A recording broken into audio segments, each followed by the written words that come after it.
મારા માતા-પિતાના અવસાન પછી મારી જિંદગી સંપૂર્ણપણે બદલાઈ ગઈ અને કોઈ સંબંધી મને પોતાની પાસે રાખવા તૈયાર ન હતો. તે સમયે મારી ઉંમર આશરે 16 વર્ષની હતી. જ્યારે મારા માતા-પિતાનો અંતિમ વર્ષની હતી, ત્યારે બધા સંબંધીઓ મને એકલો છોડીને ચાલ્યા ગયા. મને સમજાતું ન હતું, ઘરે જઈ ગયા. બચાતું ન હતું કે હવે શું કરવું. ત્યારે મારી મૌસીએ નિર્ણય કર્યો કે તેઓ મને પોતાના ઘરે લઈ જશે. હું તને એકલો નથી છોડી શકતી. પણ મારા મૌસાએ આ વાત પસંદ ન કરી. તેઓ ગુસ્સામાં બોલ્યા, હું તેનું પાલનપોષણ નથી કરી શકતો. તેને અનાથાશ્રમમાં મોકલી દેવું જ યોગ્ય રહેશે. આ સાંભળીને મને ખૂબ દુઃખ થયું, કારણ કે મારું ભવિષ્ય હવે બીજાના નિર્ણયો પર નિર્ભર હતું. પણ મૌસીએ હાથ જોડીને મૌસાને વિનંતી કરી, તમે તેને એકલો કેવી રીતે છોડી શકો? રવિ પહેલેથી જ ઘણું દુઃખ સહન કરી ચૂક્યો છે. પણ મૌસા તૈયાર ન હતા. તેમણે કહ્યું, રીના, તને ખબર છે કે મારી કમાણી ઓછી છે. હવે તેની જવાબદારી હું કેવી રીતે લઈ શકું? ત્યારે મૌસીએ કહ્યું, અમે તેના ઘર અને દુકાન કિરાએ આપી દઈશું. તેના પૈતું હલાવીને હા કહી દીધું. મૌસાએ માથું હલાવીને હા કહી દીધું. પણ તેમના ચહેરા પરથી સ્પષ્ટ હતું કે તેઓ ખુશ ન હતા. મારી મૌસી સાથે તેમના ઘરે આવી ગયો. મારી મૌસી મારી ખૂબ દેખભાળ કરવા લાગી. પણ તે ફક્ત એક નાનું રૂમ મને મળ્યું, જેમાં ફક્ત એક બેડ અને અલમારી હતી. મારા ઘર અને દુકાન કિરાએ આપી દેવામાં આવ્યા. તે પૈસાથી મારા કપડાં અને કોલેજમાં 12મા વર્ગનું એડમિશન થયું. પણ મારું મન અભ્યાસમાં ન હતું. હંમેશા મા પિતાની યાદ આવતી. હું એકલો રહેતો અને વાત કરતો હતો. ત્યારે મૌસી આવી અને મને પોતાની પાસે ખેંચી લીધો. તેમણે કહ્યું, ચિંતા ન કર, બધું ઠીક થઈ જશે. અને મારી પીઠ પર અજીબો અનુભવ થયો. શરીરમાં સનસનાટી દોડી અને હું ડરી ગયો. તેમણે ફરી હાથ ફેરવ્યો. ત્યારે મને લાગ્યું કે તેમણે નીચે કંઈ નહોતું પહેર્યું ન હતા. હું હિંમત કરીને દૂર થઈ ગયો. પણ તેમણે મારો હાથ પકડી લીધો અને મારી ઈજાને જોવા લાગ્યા. મેં કહ્યું, ના, હું જાતે લગાવી લઈશ. તે પછી મૌસીનું વ્યવહાર બદલાઈ ગયું. તેઓ નાના કપડાં પહેરીને ફરવા લાગ્યા. મારા રૂમમાં આવીને ખભા, પીઠ, કમર પર હાથ ફેરવતા. હું હટાવતો, પણ મેં કહ્યું, મૌસીમાં તેઓ ન હટતા. એક દિવસ મને ગુસ્સો આવી ગયો. મહેરબાની કરીને મારી દેખભાળ બંધ કરો. હું ઠીક છું, હવે મારે અભ્યાસ કરવો છે. તેઓ ચોંકી ગઈ, પણ વ્યવહાર ન બદલ્યો. જતાં જતાં બોલી, રવિ, આજે તારી પસંદનું ભોજન બનાવી રહી છું. મેં ના પાડી, ના જોઈએ. તમે મૌસાની હાલત જોઈને બનાવો. તેમણે મને અહીં રહેવા દીધું છે. તે જ મારા માટે મોટી વાત છે. હું ગુસ્સાથી બોલતો હતો. મૌસીએ શાંત કરતા કહ્યું, તું મારા માટે ખૂબ ખાસ છે. હું તને ક્યારેય એકલો નહીં છોડું. પછી બહાર ચાલી ગઈ. રાત્રે મૌસા આવ્યા અને ભોજન જોઈને ગુસ્સે થયા. તેમણે કહ્યું, રીના, મેં કહ્યું હતું કે મારી હાલત બનાવજે. મારી પાસે એટલા પૈસા નથી. મને ખરાબ લાગ્યું. મૌસીએ કહ્યું, રવિના ઘર દુકાનના કિરાયાથી છે. મૌસાને વધુ ગુસ્સો આવ્યો. તેમણે કહ્યું, જો હિસાબ રાખવા લાગી છે તો ઠીક, હું નહીં ખાઉં. અને ચાલી ગયા. મૌસીએ કહ્યું, તમે તમાશો શા માટે કરો છો? મૌસા પોતાના રૂમમાં ચાલ્યા ગયા. હું પરેશાન થયો. જો મૌસાને ખબર સાનો ગુસ્સો, બીજી તરફ મૌસીની અજીબી હરકતો. જો મૌસાને ખબર પડે તો શું થશે?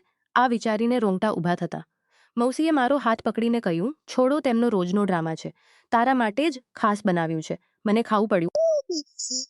જો મને હાથે ખવડાવવા લાગે તેમ.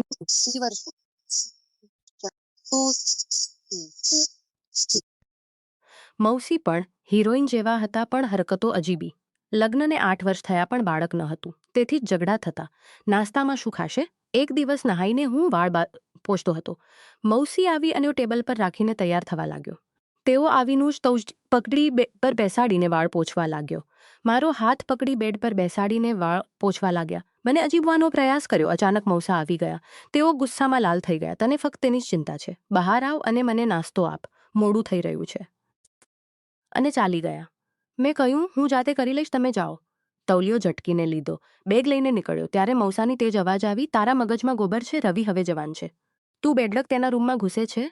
મને બધું સમજાઈ રહ્યું છે. તમે બંને શું કરો છો? મારા પગ રોકાઈ ગયા. મને કંઈ થતું ન હતું. મારા મનમાં અનેક વિચારો આવ્યા. સાંજે ઘરે આવીને વિચાર્યું કે જલ્દી પોતાના પગે ઊભા થઈને આ ઘર છોડી દેવું જોઈએ. પણ પછી જે થયું તેનાથી હોશ ઉડી ગઈ. રોજ રાત્રે મૌસી દૂધ અને બદામ આપતા. આ પીને સૂઈ જા, શરીર તંદુરસ્ત રહેશે. હું પી લેતો, પણ દૂધ પીધા પછી ઊંડી ઊંઘ આવતી, હોશ ન રહેતો. સવારે શરીર થાકેલું લાગતું, જાણે ભારે કામ કર્યું હોય. હું અવગણતો. એક દિવસ અભ્યાસ કરતો હતો. મૌસી દૂધ લઈ આવી. મેં ના પાડી. તેઓ નારાજ થઈ. આવું ન વિચાર કે તારા મૌસાના પૈસાથી છે. તારા પિતાના ઘર દુકાનના કિરાયાથી છે. તારી સેવા સારી રહે એ જ મારી ઈચ્છા છે. મેં કયું કારણ હતું કે દૂધ પીધા પછી ઊંડી ઊંઘ શા માટે આવે છે તે સમજાવવા લાગ્યું. મૌસી નજીક આવી, હળવા કપડામાં, પીઠ પર હાથ ફેરવતા બોલી, રવિ, જો તારી તબિયત ખરાબ થઈ તો હું સહન ન કરી શકું. મને અજીબું લાગ્યું. તેમણે દૂધ જબરદસ્તી પીવડાવ્યું. પછી તરત બહાર ચાલી ગઈ. પરીક્ષા નજીક હતી તેથી રાત સુધી જાગીને વાંચવાનું વિચાર્યું, પણ દૂધ પીધા પછી માથું ભારે થયું. ઊંઘ આવી ગઈ. હું જગાવી રાખવાનો પ્રયાસ કરતો હતો આવી અને ઊંડી ઊંઘમાં ચાલી ગયો. અડધી રાત્રે લાગ્યું કે કોઈ મારા પર બેઠું છે. સારું લાગતું હતું પણ આંખો ન ખુલતી. શરીર સૂનું થઈ ગયું હતું. કોઈ અવાજ સંભળાયો. બિલાડી કે સ્ત્રી જમચાતું ન હતું. સવારે ઉઠ્યા પછી શરીર ઠાકેલું. બેડ કે પુસ્તકો વિખરાયો હતો. બેડ પર બેસીને જોયું તો પુસ્તકો વિખરાયેલા. યાદ આવ્યું કે વાંચતા સૂઈ ગયો હતો. પણ સવારે અજીબું એ કે ચાદર અસ્તવ્યસ્ત પડી હતી, જાણે કોઈ સૂયું હોય. માથામાં ચક્કર આવ્યા. ચહેરો ધોઈને આવ્યો તો બેડ પર એક ઝુમકું પડ્યું હતું. વિચારવા લાગ્યો કે રાતભર કોણ હતું.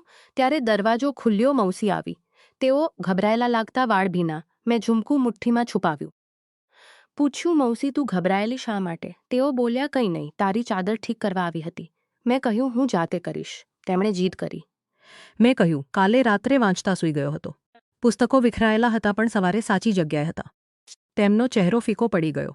થોડી વાર ચૂપ રહીને હસતા બોલ્યા, હા, હું રાત્રે આવી હતી અને પુસ્તકો રાખી. સવાલ ઉઠ્યા. મારી નજર તેમના કાન પર ગઈ.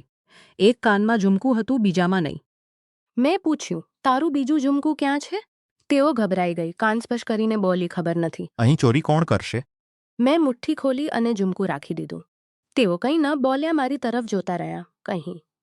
મારી તરફ જોતા રહ્યા. પછી મારા ગાલને હળવેથી સ્પર્શ કરીને બહાર ચાલી ગયા. હવે મને તેમના પર શંકા થવા લાગી.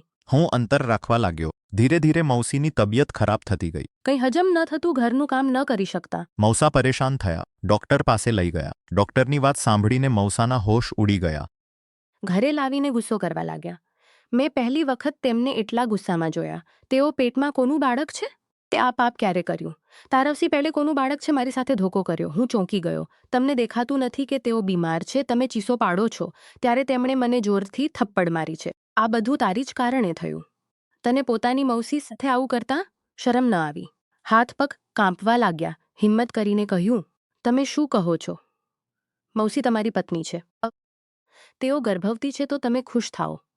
તમે વર્ષોથી બાળકની ઈચ્છા કરતા હતા. મારા પર શંકા શા માટે? મૌસી મારા માટે માં જેવા છે. હું તેમની સાથે આવું ક્યારેય ન કરી શકું. હું બની શકતો નથી. મારી પાસે તે ક્ષમતા નથી. હું શૂન્ય રહી ગયો. જાણે માથા પર બોમ્બ ફોડ્યો હોય. ફરી બોલવાનો પ્રયાસ કર્યો પણ ફરી થપ્પડ મળી. મૌસી કંઈ ન બોલતા હતા. મૌસા એમ બંનેને ઘરમાંથી બહાર કાઢી દીધા. હવે જ્યાં ઈચ્છો ત્યાં જાઓ. બીજી વખત મારો મોં ન દેખાડજો. મૌસી રોતા હતા. તબિયત ખરાબ હતી તેથી વધુ નબળા પડતા હતા. હું તેમને પોતાના ઘરે લઈ ગયો. કિરાણાની દુકાનના માલિકને ઘર ખાલી કરવા કહ્યું. પછી અમે એકલા ત્યાં રહેવા લાગ્યા. એક દિવસ મેં કહ્યું, તમે દર રાત્રે દૂધ આપતા હતા. કદાચ તેમાં દવા મેળવીને મારી સાથે આ બધું કર્યું. હવે આ બાળક તમારે એકલા પાળવું પડશે. હું તેને મારું નામ નહીં આપું. તેઓ રોતા રહ્યા. બીજા દિવસે તેઓ બોલ્યા, રવિ, મેં તારી સાથે કંઈ ગલત નથી કર્યું. મારા પેટનું બાળક તારા મૌસાનું જ છે. હું ચોંકી ગયો. તેઓ આગળ બોલ્યા, તારે પિતા ન બની શકે પણ સારવારથી શક્ય હતું. મને ખબર હતી તેથી વિના કહે દવા આપતી રહી. દવાથી તેમને સંતાનની સંભાવના વધી. પણ જો કહ્યું હોત તો તેઓ વિશ્વાસ ન કરત. તારા દૂધમાં ફક્ત ઊંઘની દવા હતી, જેથી જ્યારે હું તારા મૌસા સાથે મળું ત્યારે તું ન જાગે અને ચૂપચાપ સૂઈ રહે. મેં તારી સાથે કંઈ ગલત નથી કર્યું. તું મારા બેટા જેવો છે. તેઓ રોતા રોતા આ કહેતા હતા. મને તેમના પર વિશ્વાસ થયો. સમય વીત્યો. મૌસીએ એક પ્યારા બેટાને જન્મ આપ્યો. તેમણે મૌસાને સંદેશો મોકલ્યો, આ બાળક તારું જ છે. વિશ્વાસ ન હોય તો DNA ટેસ્ટ કરાવજે. જો હોય તો મને પાછી લઈ લેજે. બીજા દિવસે અમે ગયા અને ટેસ્ટ કરાવ્યો. રિપોર્ટ આવી તો મૌસા માથું પકડીને બેસી ગયા. તે સાબિત થયું કે બાળક તેમનું જ હતું. તેમને ભૂલનો અહેસાસ થયો. તેમણે મૌસીને માફી માંગી, મને માફ કરો રીના. મેં તમે બંને પર શંકા કરીને મોટો ગુનો કર્યો. છેલ્લા 8 મહિનામાં તમે ઘણી તકલીફ સહન કરી. હવે બધું ઠીક થઈ ગયું. પછી મને કહ્યું, બેટા, હવે તું અહીં રહે અને અભ્યાસ પૂરો કર. મેં કહ્યું, મૌસા, હું હવે અહીં રોકાઈ શકતો નથી. હું પોતાનું ઘર અને દુકાન સારી રીતે સંભાળી શકું છું. તેમણે કહ્યું, મેં ક્યારેય તારી સાથે પ્યારથી વર્તન ન કર્યું. હંમેશા ગુસ્સો કરતો.